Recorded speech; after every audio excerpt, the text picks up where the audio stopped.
There's a lot of information that is swirling around right now, and we collectively are going to do everything possible to get to the bottom of this, to get justice, and to make sure that there is an investigation that is conducted in full. But what we do know is that a 37-year-old woman is dead and that she was shot by ICE. We've dreaded this moment since the early stages of this ICE presence in Minneapolis. Not only is this a concern that we've had internally, we've been talking about it. They are not here to cause safety in this city. What they are doing is not to provide safety in America. What they are doing is causing chaos and distrust. They're ripping families apart. They're sowing chaos on our streets. And in this case, quite literally killing people. So they are already trying to spin this as an action of self-defense. Having seen the video of myself, I want to tell everybody directly, that is bullshit. This was an agent recklessly using power that resulted in somebody dying, getting killed. As soon as it happened and we learned of the incident, we had several priorities. The first, of course, was to get the victim to the hospital and to get care as soon as possible. To the family, I'm so deeply sorry. There's nothing that I can say right now that's going to make you or your relatives or the friends of the victim feel any better. There were, I believe, 2 Minneapolis police officers that responded and were in the ambulance on the way to the hospital. The second was to get ICE off of the scene. There were dozens, if not hundreds, of ICE and federal officers that were there at the time. Having them there was only causing more chaos. Having them there was only making a difficult situation even more problematic, and one that, yes, they created themselves.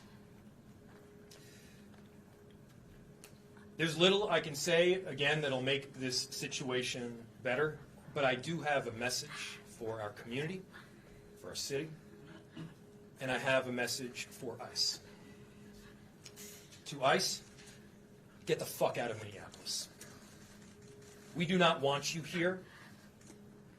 Your stated reason for being in this city is to create some kind of safety, and you are doing exactly the opposite. People are being hurt.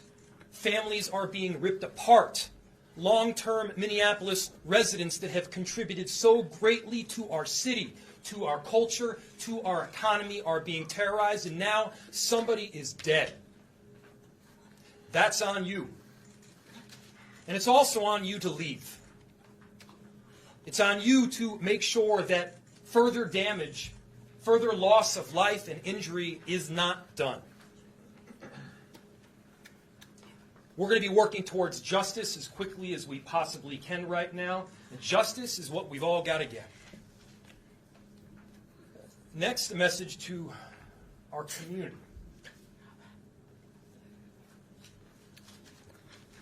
Look, we all know that the agenda of this Trump administration is to create chaos. Let us respond right now with our best versions of self. This is a moment where all of us, in Minneapolis and beyond, we can rise to the occasion. We can show them who we are. We can show them the kind of courage, bravery, love, and compassion that makes Minneapolis, Minneapolis, and that makes America, America. We are better than a bunch of ICE agents being deployed to cities around the country and ripping apart families and communities. We're better than that. And so we are going to meet that hate with love. We are going to meet that despair with hope. We are going to meet that injustice with constitutional justice ourselves. And we're going to make sure that in this very difficult moment, we do not take the bait that these ICE agents are trying to create and that the federal government, to be clear, wants. They want us to respond in a way that creates a military occupation in our city. They want an excuse to come in and show the kind of force that will create more chaos and more despair. Let's not let them. Let's rise to this occasion. Let's show them something far more beautiful than the kind of division that they're trying to stoke. Let's show them unity of purpose, of love, and the courage of our conviction. Our conviction, to be clear, is rock solid, and it is for our neighbors, all of our neighbors. It's for people who have lived here for 80 years. It is for new immigrants who have made this city a better place. That's the kind of love that we're going to show up with right now. If you're angry, I get it. I am too. If you're feeling that kind of despair, it's understandable. Let's show them who we can be. Let's show up with peace. To march, to protest, to hug one another, to love all the way with peace. Do not give them what they want.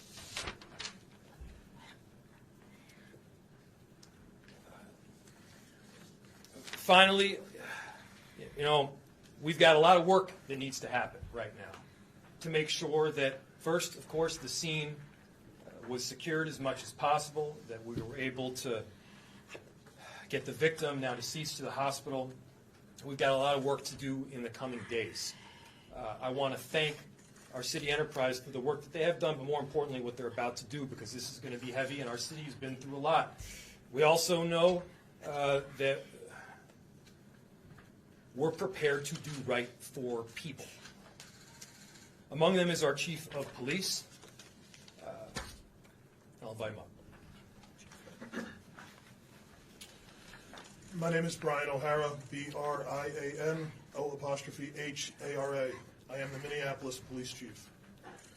This morning, Minneapolis police officers received a report of federal law enforcement being involved in a deadly force incident, meaning shots had been fired. Minneapolis police officers responded to the scene. We arrived and found a woman with a gunshot wound to the head. Life-saving measures were performed at the scene, including CPR. The woman was transported to Hennepin County Medical Center, where she has since been pronounced deceased.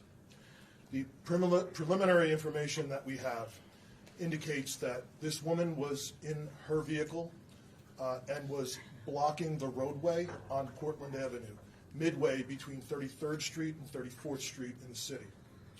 At some point, a federal law enforcement officer approached her on foot, and the vehicle began to drive off.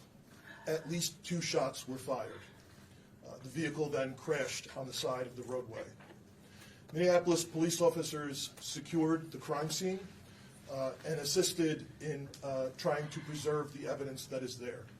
We have since turned over the scene both to the Federal Bureau of Investigation as well as the Minnesota Bureau of Criminal Apprehension, which will be conducting an investigation into this use of deadly force.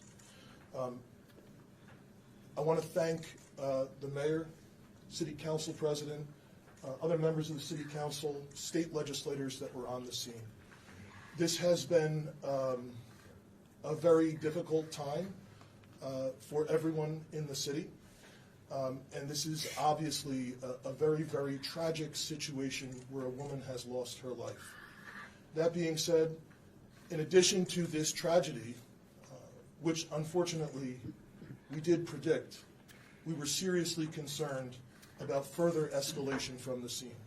I want to thank the elected officials that came themselves to help us prevent that from happening, as well as the individuals on that scene that remained peaceful and that abided by law enforcement instructions so that we could preserve that scene and ensure that a full and transparent investigation can take place. That being said, I just echo the mayor's comments that we ask that the community continue to call for peace. We understand people are going to be upset about what happened, and people are going to want to exercise their First Amendment rights. But please do so safely and lawfully to ensure that we do not have any further tragedy in this city or destruction. Thank you. Chief, thank you, Sheriff, thank you, council members. I'll open it to questions. Any idea on the identity of the ICE officers who fired those shots at this point? I don't have that information, no. The question was, is there an identity of the ICE officer that fired? I do not have that. Mayor Farmer, during the ICE officer stopped a position from helping the lady who was shot. Is that true? We've seen videos all over social media that someone tried to help this lady, and they were pointed guns at and told to get away. Do you know about that at all? So the question was, there's information out there that people tried to help the woman that was shot, and ICE officers that pointed guns at them and told them to leave. I do not have that information. I myself saw a video of the shots being fired as the car was driving away. What I can tell you is the narrative that this was just done in self-defense is a garbage narrative. That is not true. It has no truth. And it needs to be stated very clearly, since we have already seen a video of it. I do not know as to what you're talking So about. Mayor, What's the she same wasn't driving protocol? she wasn't driving the car toward him, using her vehicle as a weapon. That does not appear to be the case at all. What's the city's protocol when an observer or an activist calls 911? They say an agent's following them or an agent's pointing a gun at them.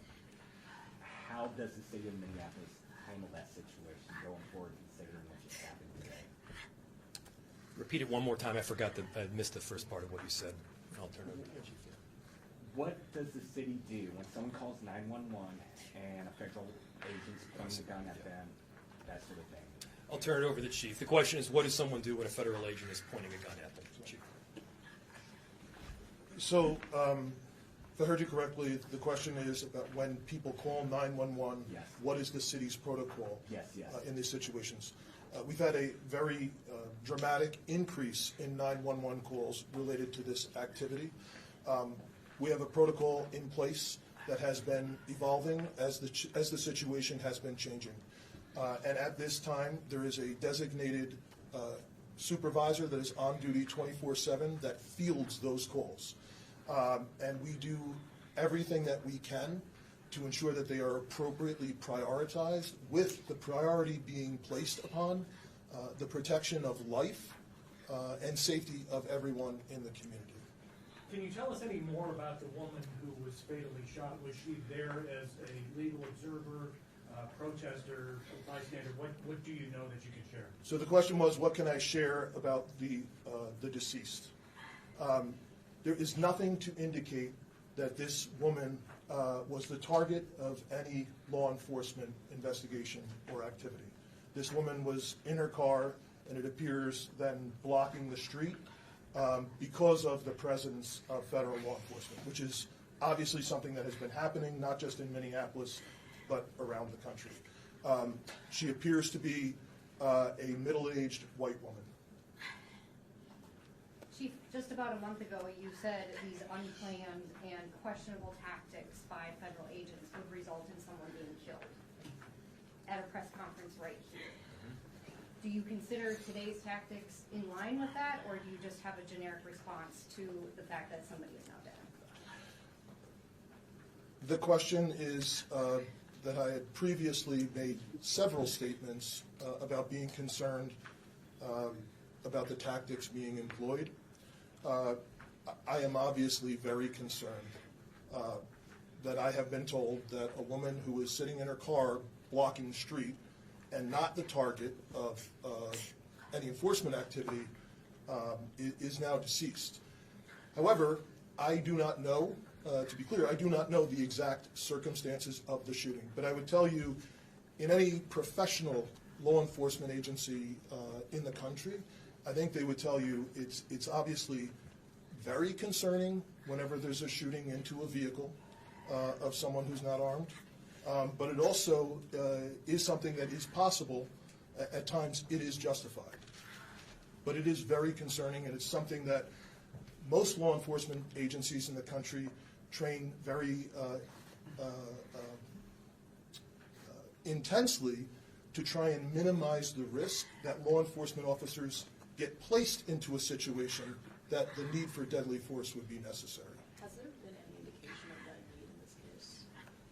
I didn't hear the question. Has there sorry. been any indication of the need to shoot into the vehicle? The question was any indication about the need. I guess getting back to the justification of this, I have not seen any information other than what I have. Chief, was she alone in the car? Were there children in the car with her? The question was if she was alone in the car. I know that I got there shortly after this call came in. I did not see anyone else with her while I was on the scene. However, I've since been told by our officers that have been with her the entire time that a spouse has arrived at the hospital. Mayor, just curious if you're thinking about contacting federal authorities to register your concerns about this, personally making phone calls, et cetera? Yes, we've been on the phone all morning. As soon as we learned about this, again, there were a series of priorities that we needed to go through. The first, of course, is to keep people safe and to help the victim in any way that we could. The second was to get ICE off of the scene. There was the notion that ICE agents would be necessary to create a perimeter around the scene itself. They themselves were creating the kind of dysfunction and chaos that they claimed to be trying to help with. And so the message that we delivered very clearly was to make them leave. Now, beyond leaving the scene, they should also leave our city and our state.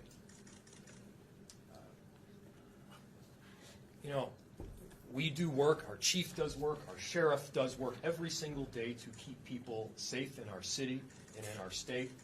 And crime is dramatically down. Crime is down. It continues to trend down. They are doing the hard work of investigating, of arresting perpetrators of violent crime. What this federal administration is doing right now is not about creating safety. Do not let them tell you that what they are doing is about creating safety. It is not. It is having the opposite impact. We need to be clear-eyed about the work that is moving forward, and they need to leave Minneapolis. We have time for one or two more questions. Mayor, you may know this with your legal background. If the shooting is found to not be justified, does the city have any legal, or the state rather, have any legal recourse to bring charges against this ICE agent, given that this person is a federal agent, if the feds don't? So, obviously, and I have to always lead with this caveat because it is true, an investigation still does need to be conducted. I had my perception of what took place based on the vehicle and the vehicle's positioning. It does not appear that the individual is trying to ram anybody. Now, the question was, if it is in fact found to be an unjustified shooting, who issues the charge, who prosecutes, how does justice take place? I don't know the answer in full to that. This is obviously information that we're still working out. Chief, do you have any additional information, or Commissioner? The only thing I would add to the mayor's statement is that the crime scene was held by the Minneapolis Police Department, and the investigation is now being led jointly by the Federal Bureau of Investigation as well as the Minnesota Bureau of Criminal Apprehension. And the purpose of their involvement would be to investigate whether any state laws within the state of Minnesota have been violated. One more Can I question. just add something to that, too? Oh, sorry, sir. What's very important is that for our communities, that we do have some kind of part in this investigation. It needs to be done on a local level. With all due respect to the federal level, we do need to make sure that our local agencies are involved. Most certainly the BCA is very well capable of working with our federal partners in doing so. That is something that is needed for our communities, and so that's something that I can tell you that there's already been conversations from the U.S. Attorney's Office to the BCA that have already taken place today. How that's going to roll out, we don't know yet, but we are making sure that there is some kind of local entity, namely the BCA, that has a part in this investigation for the purposes of transparency and expedient transparency as to what happened today. One more. If that's it. Thank So, you, everybody. Final, Yeah. again, thank you. Thank you, everybody, for coming. Thank you to the media for being here and disseminating this very important information around this tragic incident. To reiterate, a final message to our community members. I understand the anger. Let's unite around hope and love and peace and getting justice. That's what we need to be doing right now. I appreciate the service from everybody up here as well as the 435,000 people that call Minneapolis home. Thank you. Got some